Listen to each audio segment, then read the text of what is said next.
Hola a todos, soy Jonathan Prieto. A continuación les voy a mostrar un video en el que se relaciona la entrevista de dos personas que nos van a hablar sobre la memoria, la historia y la problemática social, cultural, religiosa del corregimiento Caguán. Gracias.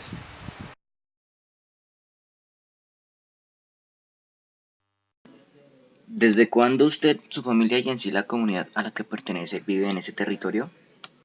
Desde 1964 estamos viviendo en el Caguán. Toda mi familia. Nosotros somos de San Antonio del Araconia. Bueno, soy Natalia Esteban, vivo acá aproximadamente 20 años, al igual que mi familia, desde que nacimos, entonces hemos vivido acá en este territorio. ¿Puede relatar la historia de este territorio? Es decir, ¿cómo se formó? Bueno, pues según historiadores dicen que el Caguán se conformó por partes indígenas, los cuales se dividieron, por eso es Patrono San Roque. Se dividió la comunidad indígena en dos, uno de la quebrada, el arenoso para allá, el Dinde, y otro arenoso para acá, en la parte del municipio. Bueno, este territorio se formó a medida de que iban llegando pues cada una de las personas y de las familias, porque relativamente estaba así formado. Entonces cada cuadra como estaba su familia, entonces así mismo iban instrumentando pues cada uno de los materiales para así ir edificando cada una de sus casas. ¿Quiénes fueron los primeros habitantes y cuál era su procedencia? ¿Eran campesinos o todos eran de la ciudad? Según historiadores dicen que eran totalmente indígenas.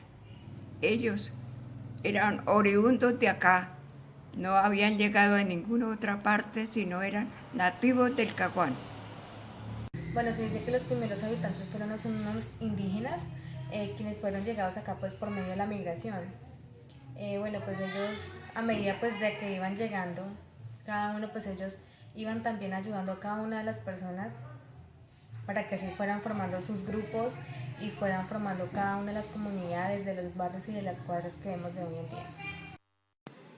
En términos de infraestructura, ¿cómo fue la construcción de las casas, las calles, los parques y otros lugares importantes para su comunidad? Pues el Caguán tuvo un desenvolvimiento en sí porque era un estado indígena, la cual se conformaron las calles, las viviendas, las organizamos y se organizó el parque, las entidades, por ejemplo, corregiduría, policía, escuela y colegio. Bueno, en términos de infraestructura, pues en las casas en primer lugar, en tiempos anteriores pues se hacían de bareque, pues es la fecha y todavía vemos algunas casas en ese material. Ya vemos casas pues mucho más edificadas, las calles en la mayoría ya están pavimentadas, ahora vemos los parques, cada uno con los diferentes servicios públicos, al igual que todos los barrios que hay.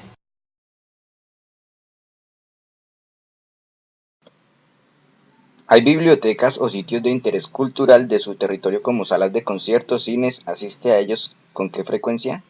Hay una casa de una ludoteca en el cual se está organizando una biblioteca, pero en el Caguán en sí, en la comunidad, no hay biblioteca. Hay una biblioteca que se llama Fundación y Ludoteca Lolita.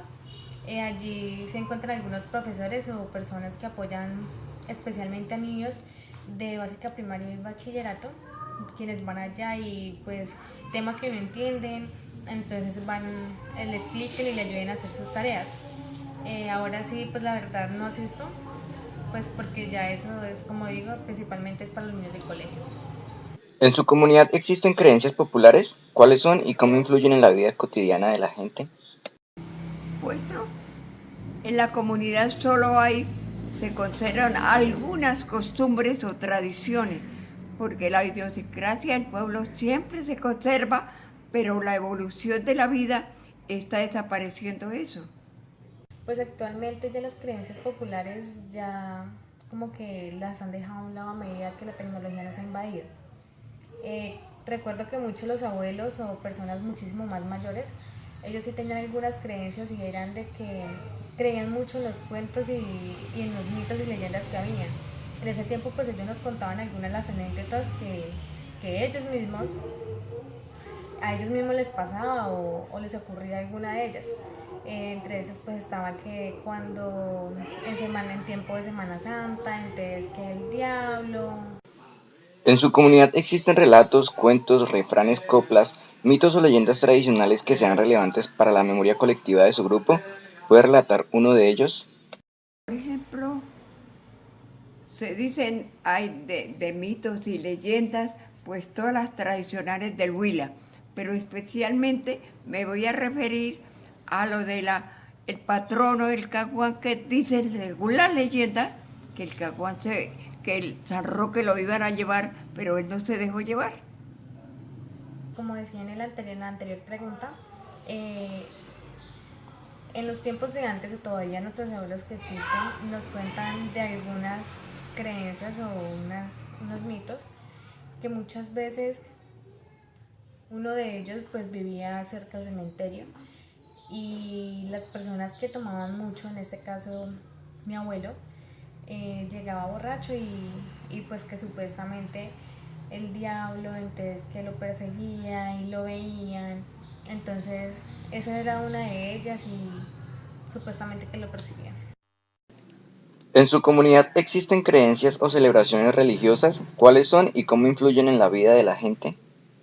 Bueno, en el Caguán existe, por lo cual el Caguán es una peregrinación y es un santuario de San Roque. Hay una peregrinación el 15 de agosto con fe total al patrono de San Roque y en diciembre a Santa Lucía. Pues en la parroquia celebramos las fiestas de los patronos, que en este caso es San Roque y Santa Lucía. Bueno, esto cómo influye en la gente, pues en su fecha especial hay una novena en el cual pues ya el día en que es la celebración hay pólvora, la gente así mismo que los milagros, entonces asisten mucho a las Eucaristías debido al fervor que tienen sobre ellos. ¿Cuál es el origen histórico de sus fiestas y ritualidades? ¿Fueron heredadas de los ancestros o cómo las aprendieron?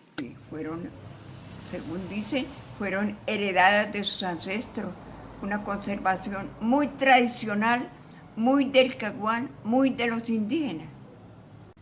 Bueno, sí, estas fiestas fueron heredadas por nuestros ancestros, pues a medida que va pasando el tiempo, ellos nos van inculcando, nos van enseñando a medida del fervor que va creciendo en ellos y pues de los milagros que han recibido.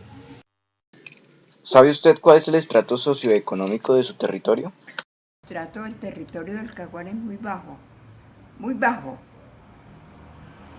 por lo cual no ha habido vida propia, no tiene vida propia la comunidad, por lo tanto el nivel económico es muy económico, social y económicamente. En este territorio, pues hay estrato 1, estrato 2, hasta el estrato 3. ¿Cómo son las condiciones sociales de las personas que viven en su territorio? ¿Cómo las observa? Yo los observo muy humildes, muy trabajadoras, por lo que no tienen vida propia, son jornaleros la mayoría. Las personas que viven en el territorio son personas muy solidarias, personas muy humildes, capacitadas para servirle a los demás, personas colaboradoras de quien los necesite, de su barrio, de su cuadra. ¿Cómo concibe usted la educación de su territorio? Yo lo considero muy bajo. Especialmente necesitamos más amplitud en los programas educativos y más cuidado a la juventud para que se ocupe en algo y sea provechoso de sí. Bueno, yo la considero una mala educación. Bueno, a pesar de que tenemos una infraestructura, empezando por ahí, ya esta está quedando muy pequeña para la cantidad de jóvenes y niños que están estudiando. Aparte de esto, pues muchas veces no se presta la atención ni el soporte o el apoyo de la institución hacia los estudiantes. Aparte de eso, pues que muchas veces de los estudiantes no tienen, por decirlo así, las salas adecuadas, los materiales que necesitan ellos para tener una educación digna. ¿Qué tipo de conflictos se presentan en su comunidad? ¿Son de orden político, social, religioso, de convivencia o ideológicos? Pues más que todo sociales por el hecho de haber un control de cantina. Esos son los conflictos más. Y también falta de educación a la mujer porque no hay, está la inestabilidad en los hogares. Tanto de tipo religioso como de tipo de convivencia. En el tipo de religioso pues contamos con una iglesia católica que es la principal, pero pues también hay diversas tipos de religiones, por decirlo así, cristianas. En esto pues hay unos tipos de conflictos, ya que unos invitan a los, por ejemplo, los cristianos invitan a los católicos, entonces muchas veces se disgustan o lo hacen de la mejor forma, o pues la gente, mucha gente no está de acuerdo con esa ideología. También de convivencia, en el cual pues más que todo en la adolescencia, ya que por ejemplo muchos jóvenes que no han ido al colegio o no van al colegio, entonces ya se han entrado en la cosa que los vicios, entonces pues esto ha hecho de que sea un problema más para la comunidad. ¿Cuál cree que es el origen de estas problemáticas y cómo han incidido en las dinámicas socioculturales de su territorio? Los problemas o la dinámica del Caguán es por falta de educación, por vida propia y por la inestabilidad en los hogares. El origen de estas problemáticas son muchas veces la falta de castigo, o no decirlo castigo, sino que la falta de mano dura muchas veces de los padres hacia los adolescentes. Pues así mismo, así como no van al colegio, el tiempo que no lo usan para ir al colegio, entonces muchas veces eso hace que ellos, por decir, cojan el mal camino e influyen a otros niños. ¿Cree usted que las problemáticas de orden político y económico del país afectan las dinámicas socioculturales de su comunidad? ¿Cómo? Sí, sí, porque en la época política se divide la comunidad en grupos y hay problemas y hay una dinámica que perjudica el bienestar de la comunidad. Sí afectan en un 100%, creo yo, porque en las problemáticas de orden político y orden económico, pues así como ellos tienen o como distribuyen los recursos, muchas veces estos están destinados simplemente a los de alta posición, por decirlo así. Entonces lo que hacen es enriquecerse en ellos o distinguir y desaprovechar los recursos, muchas veces invertirlos en cosas en que no vale la pena hacerlo. Entonces yo creo que sí influyen de la manera en que acá influye en que nos hace falta un poco en el término de la salud, de la educación.